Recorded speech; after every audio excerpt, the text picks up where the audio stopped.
Perdoai os nossos erros, assim como nós perdoamos a quem nos tem ofendido. E não nos deixeis cair em tentações, mas livrai-nos de todo mal. Que assim seja, graças a Deus e graças a Jesus. O senhor faz o encerramento, certo?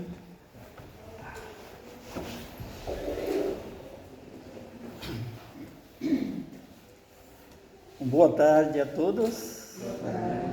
Que a luz do Mestre Jesus continue a envolver os nossos corações, o nosso ambiente, para que nós possamos sair daqui melhores do que quando chegamos. Esse é o nosso propósito.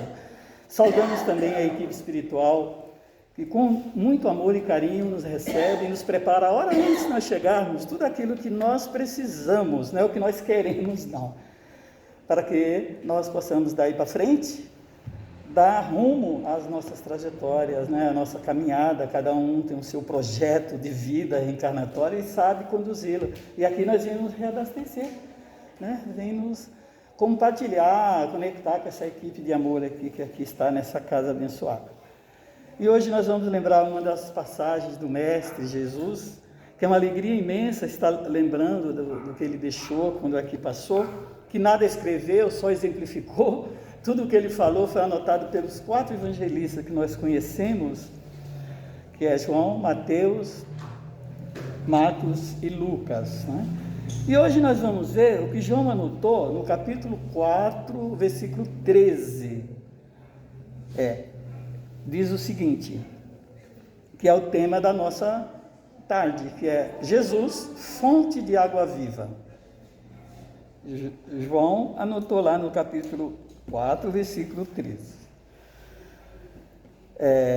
Jesus, ele seguia para a Palestina e era necessário passar por Samaria.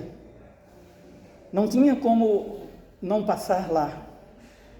E aí então, ao chegar na cidade samaritana, depois de ter andado bastante, estava cansado, exausto, né? E Jesus sentou-se junto à fonte de Jacó, até um poço. E nisto veio uma mulher samaritana tirar água do poço. E naquele momento Jesus lhe pediu, dá-me de beber. Pediu água para o samaritano. Pois ele estava exausto, seus discípulos tinham ido à cidade para comprar alimentos e ele veio andando, e andava muito naquele tempo. E a mulher lhe disse, o quê? Eu não estou entendendo, porque os samaritanos, eles não se davam muito bem, né, com os judeus, e então ele questionou, como pode um judeu pedir água para um samaritano, né? Aí, então, Jesus fala o seguinte, informa para ela o seguinte, se bebesse e conhecesse quem te pede de beber, tu pedirias e ele te daria a água viva. Eu estou pondo só uns trechos da passagem, que ela é muito extensa, só para nós entendermos o fundamento da nossa conversa. E ele prossegue dizendo, todo aquele que beber desta água tornará a ter sede, mas o que beber da água que eu lhe der, jamais terá sede. Foi o que Jesus respondeu para aquela mulher. Vejamos, amados irmãos, a água que atende às nossas necessidades físicas, a nossa organização física, ela tem efeito assim transitório. Toda vez que nós tomamos essa água, que sacia a nossa sede física, daqui um pouco nós teremos sede novamente. Precisamos delas, senão não sobrevivemos. A sede é a sensação pela qual a máquina física declara a água que irá manter as boas condições de todo o conjunto, de toda essa máquina, que é uma máquina mais perfeita que existe. E do encontro de Jesus com Samaria, o poço de Jacob, surge aí, gente, um ensinamento eterno, indispensável ao progresso moral. Tudo o que Jesus falou, as parábolas, as suas passagens, ele deixou um conteúdo de aprendizado. que naquela época nós não tínhamos ainda condições ainda de entendê-lo, e hoje ainda continuamos com dificuldades, muito mais ainda de praticá-lo, que é o mais importante. Aí então, Jesus, como o maior psicólogo que esteve aqui entre nós, médico das almas, mestre, foi o título que ele aceitou, mestre, né? Passou essas mensagens para que nós ficássemos nos assegurando, tendo aquela diretriz para continuar a nossa jornada terrena. A água do poço de Jacob, ela simboliza, é um símbolo, ela simboliza a matéria. A água que Jesus ofereceu à mulher samaritana simboliza as verdades eternas das leis de Deus, tudo aquilo que ele nos trouxe. Então, que alimento é esse que nós temos, a não ser quando nós somos envolvidos pelo ensino de Jesus, bebendo na fonte viva dos seus ensinamentos? O alimento do Espírito é os ensinos do Cristo. Sendo assim, encaminhado ao seu verdadeiro destino, que é a perfeição. Todos nós temos uma destinação, é alcançar a perfeição de espíritos, a qualidade de filhos, que é a perfeição absoluta, todos nós sabemos que é Deus.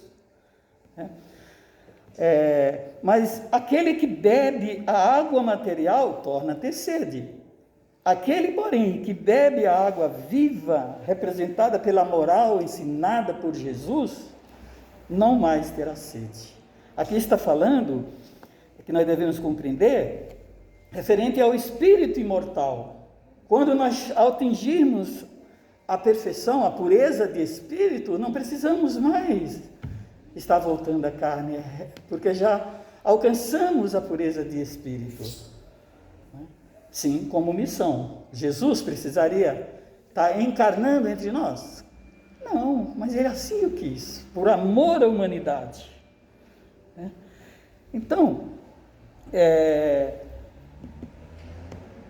porque aí o nosso corpo já se libertou-se das necessidades físicas, quer dizer, o espírito já se libertou das necessidades que ele precisa superar, livrar-se aqui nos planos materiais, que não só existe a terra para espírito reencarnar. Claro que existe uma infinidade de mundos, há muitas moradas na casa do Pai, disse Jesus. E vejamos aqui que tudo que satisfaz a matéria, gente, é mutável, muda constantemente.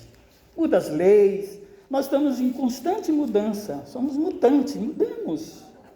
Mas o que recebe o conhecimento espiritual sacia a sua sede de saber e não esquece o que aprendeu. E sempre busca, sempre querer mais, alcançar mais, conquistar mais conhecimento. Porque, na verdade, o amor e a instrução, eles devem estar de mãos dadas. E é isso o objetivo do cristão. É o que se entende ao se analisar a comunicação do Espírito da Verdade no item 5 do capítulo 6 do Cristo Consolador, do Evangelho segundo o Espiritismo. Diz o seguinte: crede em mim, meditai todas as coisas que vos revelastes, não mistureis o show ao bom grão, as utopias com as verdades. Olha o que o Espírito da Verdade está dizendo lá, Mais ainda, espíritas, amai-vos, eis o primeiro ensinamento, instruí-vos, eis o segundo. Está direcionado a nós, que estamos aí seguindo o Cristo através da doutrina espírita. Entendemos que a água viva da qual fala o Evangelho, gente, é a compreensão das verdades eternas, das verdades que Jesus fala: buscai a verdade, e ela vos vai libertando pouco a pouco, as verdades eternas, que ilumina a criatura, a todos nós, não um grupinho, a toda a humanidade, e que não torna a tropeçar nas estradas perigosas do mundo. Porque aquele que bebe essa água que Jesus fala, não comete mais erros, não cai nas mesmas armadilhas. nas mesmas tentações, né, gente? E é isso, por isso que nós pais, dia 8 foi lembrado, esse mês, o mês das mães, não posso deixar de dar uma pincelada, né, e parabenizar a todas elas, as heroínas do lar. E não existe um ser humano que chega à Terra que não passe por uma mulher mãe. Então, elas são realmente as heroínas, que, como responsabilidade dos seus filhos, cabe a investi-los na evangelização infantil, para preparar-se para um mundo melhor que está vindo.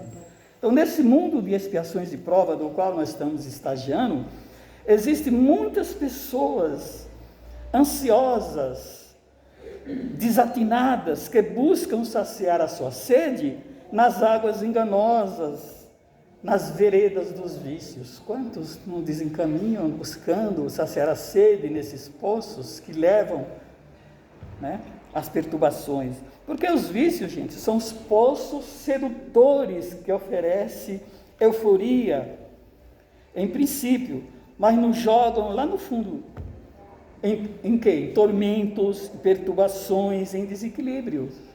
A gente sabe disso. Muitas pessoas buscam também os outros poços, como o poço do conforto. Quantos não estão nem aí? Eu estou bem, o outro não quer nem saber. O poço do poder, eu estou no poder, quero mais ainda, dominar. O poço da riqueza, quanto mais tem, mais quer ter, pisa nos outros para ter mais. Mas de poço em poço, gente, é constatado que essas águas, elas não saciam a sede de ninguém. Por que será? Porque o poço do conforto uma hora acaba, ninguém leva. Da riqueza, do poder, nós levamos essas coisas? Não. Então elas terminam. Tudo que é provisório, tudo que é transitório aqui nesse mundo acaba aqui, fica aqui, nós não levamos, a não ser o conhecimento, a amizade, o amor, que é o maior tesouro que o ser humano pode ter. Quanto mais você doa, quanto mais você multiplica, mais ele rende, mais ele vem. Então, a fonte de água viva oferecida por Jesus, esta fonte bruta, pura, cristalina dos seus ensinamentos, que vai nos oferecer uma perspectiva de vida mais segura, mais nobre, bela, digna. É essa água, marcada pelos valores do bem e da virtude. É essa água que está lá no poço do Evangelho, vamos dizer assim. E refletindo sobre esse tema, nós podemos aí nos questionar o seguinte: por que há uma busca tão grande em igrejas, em templos religiosos, da água que sacia a sede, mas muitos que vão lá nos templos continuam sedentos? O que será, gente? Aí eu percebi que a água na cisterna ou na cacimba, ela não sacia a sede, lógico. Ou seja, nos tempos, a água do Evangelho, essa sacia. Mas por que não está saciando a sede desses que buscam? Porque falta a iniciativa da vivência. Não adianta nós termos todo o conhecimento lá da Bíblia, do Evangelho, da doutrina, se nós não procurarmos vivenciar. Não vai adiantar nada. O que adianta eu vir aqui, ouvir ou falar, chegar em casa, eu ser aquele bruto que responde mal, que trata mal as pessoas. Chego no meu trabalho, em vez de ser um companheiro de trabalho, eu não ser um adversário do outro, querendo passar perna, tomar o lugar. Na sociedade também, alguém não pode nem olhar para mim, que eu já pergunto o que é. No trânsito, então, nem se fala, porque tem gente que tem pavio curto, outros nem tem pavio, já estoura. Então é isso, é procurar vivenciar o mínimo que tiver ao nosso alcance, porque cada um está no seu tempo. Não adianta nós queremos forçar a barra. Mas eu conheço, eu tenho muitos anos de doutrina. E outro dia eu encontrei uma pessoa falando que tinha 30 anos de doutrina e encontrou um livro fantástico sobre pensamento, autoajuda. Sendo que a doutrina é rica, né? Lê o livro dos Espíritos, estuda, para nós vermos. Não adianta estudar também, participar de cursos, fazer todos os cursos que a doutrina dispõe para nós, expõe, que ela não impõe, a doutrina que expõe. E nós também ficarmos com o livro nas estantes e longe do coração, né? Então é isso, gente, Jesus está nos chamando a atenção. Porque isso pede algumas mudanças drásticas. Por que será que nós não mudamos? Nós temos dificuldade em mudanças, em mudar. Porque nem sempre nós estamos dispostos a efetuar essas mudanças. E olha, nós precisamos já trabalhar desde já. Porque quando nós voltarmos para casa, que nós não somos daqui, nós sabemos, nós estamos de passagem, estagiando nessa oficina, escola terra, como eu costumo chamar. E aí a nossa dificuldade de adaptação. Você não vê no início da pandemia, para aceitar as máscaras, hoje ninguém quer mais tirar máscara. Eu poderia estar falando sem máscara. Mas em respeito a alguns que estão, eu não consegui tirar. Se todos tivessem máscara, eu tiraria também. Não sei. Poderia tirar, não teria problema nenhum. Aqui não é tão fechado, não tem tantas pessoas. E olha que não é tão bom falar com ela, não.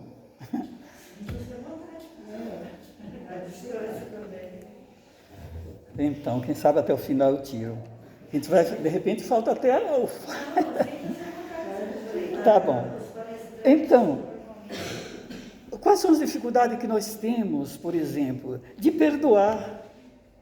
Perdoar exige de nós, é doar de nós mesmos. Jesus recomendou que nós perdoássemos, não 7 vezes, mas 70 vezes 7 vezes. Recomendou que nós compreendesse o outro, tivesse compaixão. E Ele nos mostrou, devemos perdoar até aqueles que nos ofendem, nos caluniam, nos perseguem. E aquele que nós dizemos que amamos, daqui a um pouco, por ter feito algo ilusório para nós já viramos a cara. Não é fácil a tarefa de perdoar, é uma tarefa um tanto dificultosa, eu diria trabalhosa, não difícil. Não existe nada difícil para aquele que quer fazer algo. Trabalhosa, porque exige de nós, né? Mas é um exercício. Eu fiz a palestra outro dia, aprendendo a perdoar. Foi a última que eu fiz aqui, não foi? Aprendendo? Será que nós já aprendemos a perdoar? Vamos passar a reencarnação inteira e não vamos aprender ainda. Aprendemos a desculpar algumas falhas leves, mas perdoar mas alguns já estão conseguindo um pouco. É com exercício diário, não vai ser assim de uma encarnação para outra. Depende daquilo que fizeram para nós. Porque na patamar de evolução, nós, espíritos encarnados, é compreensível. Não vamos querer revidar, né? Dar o troco, pagar o bem com o mal. Não, isso não. E outra coisa, superar as ambições. É bom ter a ambição de querer aprender, de querer fazer o bem. As ambições boas, pode, por que não? Agora, aquelas ambições que você percebe que está prejudicando a você e a seu próximo, não. Os impulsos agressivos, gente. Olha, eu vivi uma experiência, quinta-feira, fui no Esmina de Jesus, para uma palestra. Eu seguia na direção reta. Quem vai na reta não vai dar sinal para a esquerda nem para a direita. E o moço me fechou lá e achou que eu tinha fechado ele e fez eu parar. Me chamou de todo nome, até de demônio. Eu digo, oh, que bom, sou um demônio do bem, então. Eu não fui na faixa dele, eu não entrei na sintonia, porque ele queria que eu revidasse, que eu saísse. É por isso que acontece muitas coisas. Eu falei, o que aconteceu, meu irmão? Chamei de irmão. Olha que audácia. Ele, vermelho, explodindo de raiva, não sei se era raiva, ou era ódio que já estava no coraçãozinho dele. Por que você não deu seta? Eu não ia dizer para ele que ele estava errado, eu estava certo. Não. Falei, não, meu irmão, deve ter queimado a seta. Mas você não tem braço? Ah, me perdoa.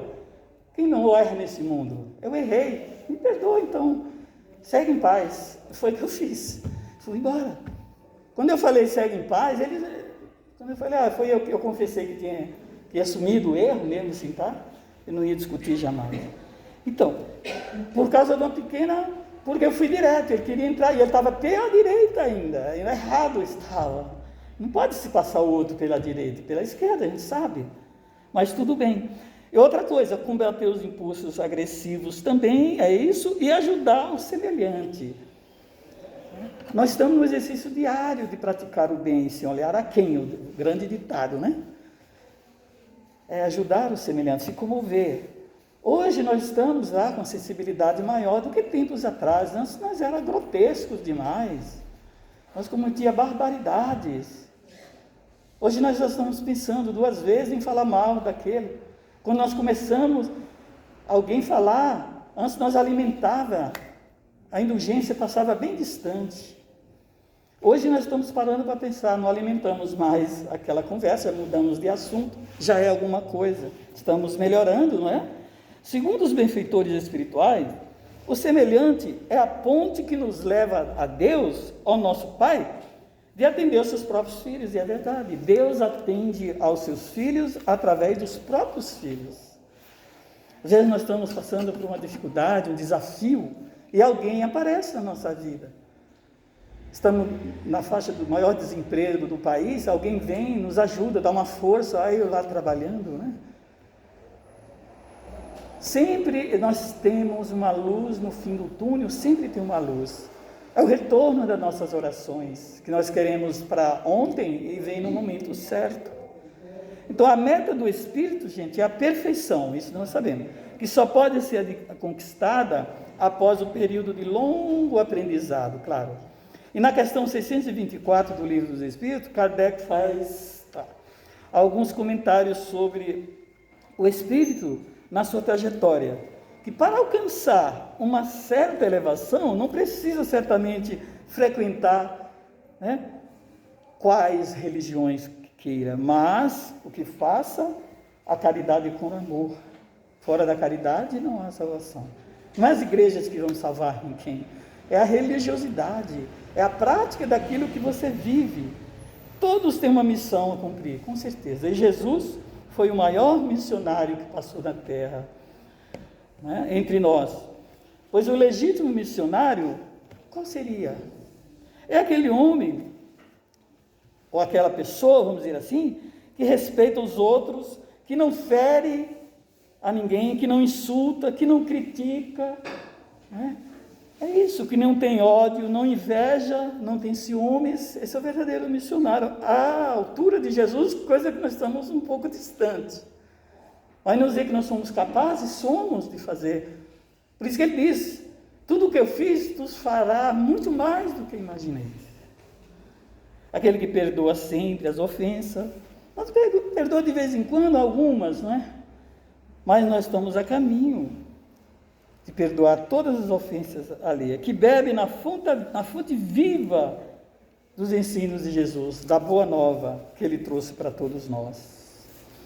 Quem segue a linha de Jesus, os passos, vive os seus ensinamentos, os seus preceitos, que o Evangelho registrou, pelo poder do amor dos seus discípulos, né?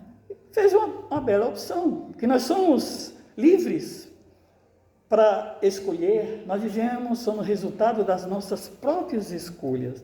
Nós poderíamos, em vez de estar aqui, estar em casa, estar em outro lugar, mas nós optamos vir aqui. Ninguém veio forçado, né? Ninguém. Por quê? O Evangelho de Jesus, aqueles que estavam comprometidos, é o Espírito que estava à altura, que Jesus o confiou. E Ele confia também em nós. Ele sabe que nós vamos conseguir sim. Então, reflitamos com muito carinho as palavras do Mestre, mas quem beber da água que eu lhe der, nunca mais será sede. Ao contrário, a água que eu lhe der, se tornará nele uma fonte de água viva, jorrando para a vida eterna. Não vai ser só para essa vida, por toda a vida. Porque o Espírito não regride.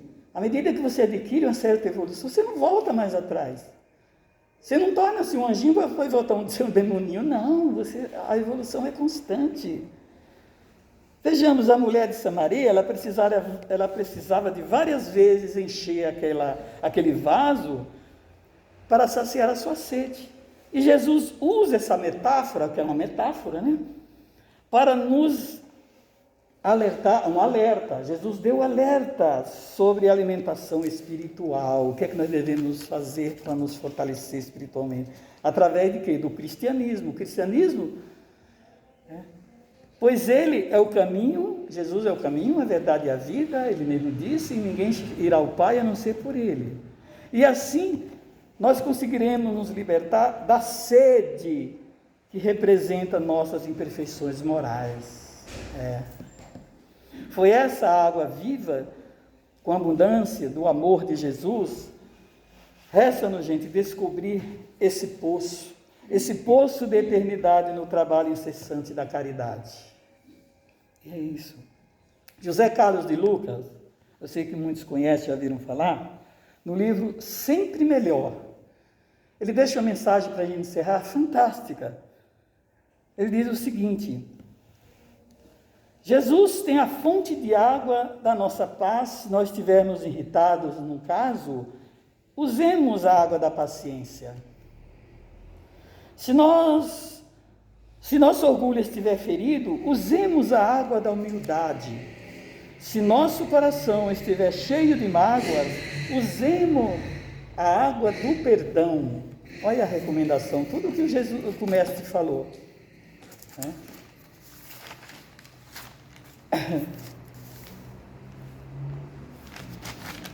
Onde é a continuação?